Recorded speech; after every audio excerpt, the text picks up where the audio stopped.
आप लोगों ने सुना होगा 2024 में मैंने एक गाना रिलीज किया था, पिया गुलरी के फूल। कहने वाले तो कुछ कमेंट में आकर कह रहे हैं पुराना कंपोजिशन है, लेकिन मैं दावे के साथ कह रहा हूं कि हम लोग का बनाया हुआ कंपोजिशन है। और वह गाना बहुत तेजी से वायरल हुआ और आप लोगों ने खूब प्यार दुलार दिया। हर घर में बजा, हर स्टेज पे हर आर्टिस्ट गाए। उस गाने को गा करके एक आर्टिस्ट का कैरियर बन गया, जिस आर्टिस्ट का नाम है बबीता किन्नर। मुझे खुशी हुई। सबसे पहले उस गाने को कॉपी किए, आज मैं बाय नेम बात करूंगा, भाई अंकुश राजा जी। मुझे कोई प्रॉब्लम नहीं हुआ। हालांकि दूसरे सिंगर का गाना और ट्यून चोरी होता, उतना बड़ा ट्यून जो चारों तरफ बज रहा था, सबके दिलों पे राज कर रहा था, उतना बड़ा ट्यून अगर अदर सिंगर का चोरी हुआ होता, कॉपी हुआ होता, तो लोग गाली गलौज, माँ बहन क्या क्या नहीं कर जाते, जैसा कि हो रहा है सोशल मीडिया पे। ओके, मैंने कोई कंप्लेन नहीं किया। कुछ लोगों ने कहा कि कंप्लेन करना चाहिए आपको, जबकि सारे राइट्स मेरे पास हैं, लीगली राइट्स मेरे पास हैं। मुझे ये लगा कि चलो ट्यून अच्छा है, कोई भाई गा रहे हो, अपनी गीत गाए हैं, उससे कोई प्रॉब्लम नहीं है। बैक टू बैक अंकुश राजा जी ने एक नहीं 3-3 गाने गाए। इसके बाद बहुत सारे भाई चंदन चंचल गाए, यानी गिनना नहीं है, बहुत सारे लोग गाए। समर भाई गाए। अरे कितने कलाकारों का नाम गिनाऊं, लेकिन जिनका नाम थोड़ा है, फीमेल सिंगर में खुशी कक्कर का मैंने सुना।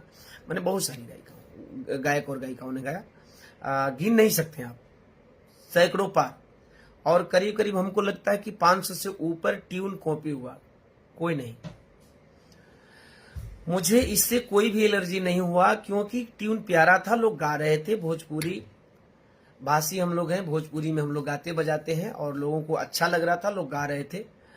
और मेरे ख्याल से ऐसा लगा कि मैंने लाइफ में कुछ ऐसा ट्यून लाया है भोजपुरी में, जो भोजपुरी के कलाकारों को अच्छा लग रहा है, भोजपुरी के कलाकार गा रहे हैं।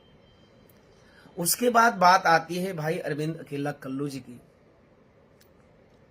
रियली मेरे बहुत अच्छे मित्र हैं, मैं उनको बहुत मानता भी हूँ, एक फैमिलियर रिश्ता भी है। और जब भाई को ट्यून गाना हुआ तो सबसे पहले हमको फोन लगाए, और फोन लगाने के बाद उन्होंने मुझसे कही भैया ट्यून बहुत प्यारा है और इस ट्यून को गा दूं। तो मैंने उनको फाइनली इजाजत भी दिया कि अगर सब लोग गा रहे हैं तो आप तो मेरे भाई और मित्र हैं, आप गा देंगे तो कौन सा बुरा हो जाएगा। और भाई गाए भी, और उसका क्रेडिट भी आज भी मैंने चेक किया लाइव आने से पहले, तो उसका ट्यून का क्रेडिट ओम प्रकाश दीवाना लिखा हुआ है। मुझे न भाई से शिकायत है, न भाई की टीम से शिकायत है। आइए अब मेन मुद्दे पे आता हूं। एक पत्रिका शायद 15 दिन में एक बार या महीने में आती है, इसे सरस सलील। चूंकि हम बचपन में बहुत सरस सलील पढ़ा करते थे, हमको लगता है महीने में 2 संस्करण उसका निकलता है, श्योर नहीं हूं, चूंकि ध्यान भूल गया, चूंकि बहुत दिन से सरस सलील पढ़ना मैं भूल गया हूं। जब मैं छोटा था तो सरस सलील का बहुत चर्चा हुआ करता था, और सरस सलील को देश की मानी जानी पत्रिका माना जाता है। और ये बताया जाता है कि सरस सलील में बहुत निष्पक्ष देश की बात होती है, देश के मुद्दों की बात होती है। और शायद किसी डेट को अवार्ड शो कराया गया था सरस सलील के द्वारा, और उसी अवार्ड शो के दौरान भाई अरविंद अकेला कल्लू जी का जो मेरे ट्यून पे गाया हुआ गाना है, वैसे करके है, शायद राजा जी के तुरल ऐसा टाइटल है, उस गाने को सरस सलील के द्वारा ईयर का बेस्ट सॉन्ग का अवार्ड दिया जाता है। मैं इतना कहना चाहूंगा कि इतनी जिम्मेदार पत्रिका के संपादक, इतनी जिम्मेदार पत्रिका के मैनेजिंग डायरेक्टर, इतनी जिम्मेदार पत्रिका के नाम से शो कराने वाले ऑर्गेनाइजर, जब एक बार भाई कल्लू जी के गाना को लोग जज किए होंगे, उसका बैकग्राउंड देखे होंगे, तो चूंकि बजाबते पूरी टीम को दिया गया है अवार्ड, उसमें म्यूजिक डायरेक्टर प्रियांशु भाई भी हैं और एक भाई और है, उनको मैं नहीं पहचान पा रहा हूं। तो पूरी टीम को अगर उस गाने में क्रेडिट दी गई है तो कहने का मतलब कि उस गाने को पूरा खंगाला गया होगा, उसके म्यूजिक डायरेक्टर को देखा गया होगा, उसके राइटर को देखा गया होगा, उसके कंपोजर को देखा गया होगा, उसकी पूरी टीम ने जज किया होगा। देश की इतनी मानी जानी पत्रिका के ऑर्गेनाइजर, व्यवस्थापक, मैनेजर,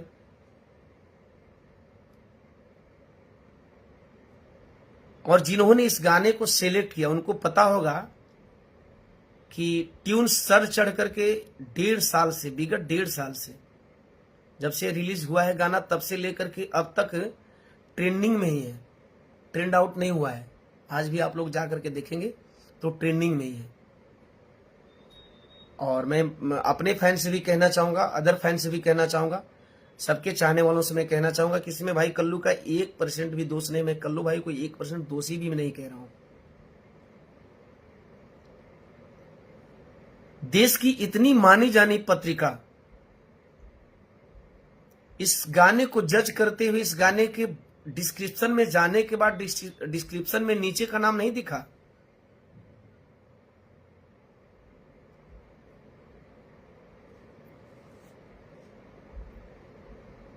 कि क्या नीचे का नाम दिखा तो नीचे के नाम में जाति दिख गई।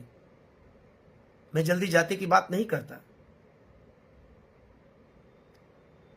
अगर बजाबते जो म्यूजिक कंपनी के मालिक हैं, जिनका भी म्यूजिक कंपनी है, उन्होंने दिया है क्रेडिट, और क्रेडिट फाइनली कल्लू भाई के कहने से मिला है। शायद उस कंपनी वाले को भी पता होता कि नहीं होता। हालांकि जब भोजपुरी की धुनें हाईलाइट होती हैं तो बच्चा बच्चा जान जाता है, कंपनी वाले तो और जान जाते हैं। कंपनी वाले सबसे पहले जानते हैं।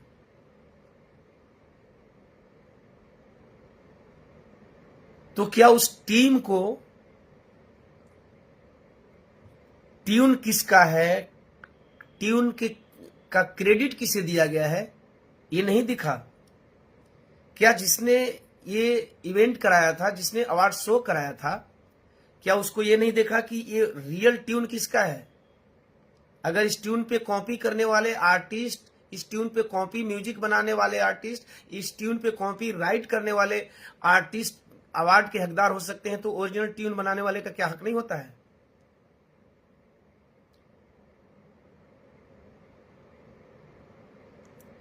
आप लोग कहते हो ना SC ST OBC, ये टैलेंट में कम नहीं है। सिर्फ दुख इस बात का है कि टैलेंट को परखने वाले गुरु द्रोण को उसका टैलेंट नहीं दिखता, और टैलेंट दिखता है तो उसे छुपाया जाता है। बाबा साहब डॉक्टर BR अम्बेडकर ने बहुत अध्ययन करने के बाद देखा कि देश में जब तक जातीय व्यवस्था है तब तक आरक्षण जरूरी है। ये जो आरक्षण के नाम पे ढिढोरा पीटते हैं ना, इनको मैं बता देना चाहता हूं कि पहले आरक्षण नहीं आया। ढिढोरा पीटने वाले भाइयों, पहले जाति आई है। चूंकि जाति देख करके मेरिट तय किया जाता है, जाति देख करके क्वालिटी तय की जाती है।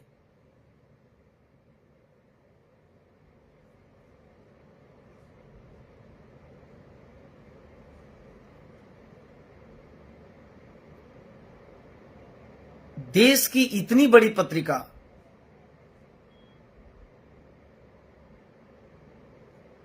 अरे यार, ये अवार्ड नहीं होता। ये आप लोग अवार्ड शो नहीं करा रहे हो, आप लोग अवार्ड के नाम पे मजाक करा रहे हो।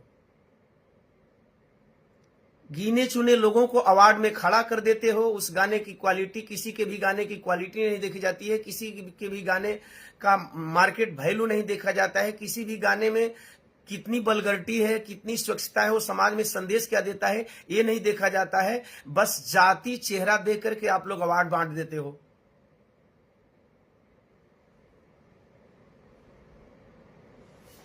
और कहते हो कि हम लोग अवार्ड शो करा रहे हैं।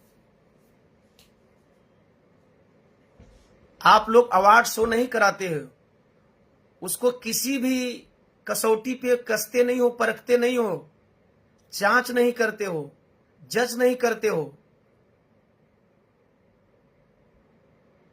और शर्म आनी चाहिए पूरे सरस सलील के टीम को कि ओरिजिनल ट्यून की क्रेडिट आर्टिस्ट के द्वारा, राइटर के द्वारा, म्यूजिक कंपनी के द्वारा दिया गया है, लेकिन उस टीम को उस ट्यून के विषय में थोड़ी सी भी सोच नहीं आई।